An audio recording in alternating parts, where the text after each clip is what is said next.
না এই মানসিকটা না আর কিস্তিটা আমালে হচ্ছে না, মানুষ সব চালাক হয়ে গেছে। আমার দেখছো কত বড় বাড়ি করছে এই কিস্তিটা দিয়ে, কয়তালে ওঠা লাগবে না আল্লাহ জানে। কেছে ভাই আমি লিয়ালন সমিতিতে গাইছি। জানতাম লোন লাগবে না। তোকে লোন নিবি কি করছে রে? তুই যে লোনের টাকা লিছিস ওই লোনের টাকা দে। টাকা নাই, টাকা কোন দিন দেবো? মানসিক টিনকি মারি ধরে আমি দেবো। আরে লোন লিছিলি কে? তখন দরকার ছিল তাই লিছিলাম। তখন তোর টাকা ছিল না কিস্তি লিছিলি, এখন যে তোর কিস্তি দেওয়া লাগবে তুই হাতে খেয়াল নাই, দে কিস্তিটা দে।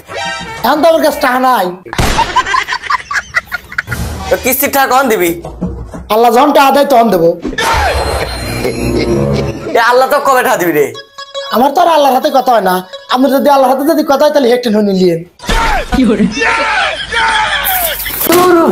কিস্তি চারি গেলে যা এরকম কেউ কিস্তি চারি করে।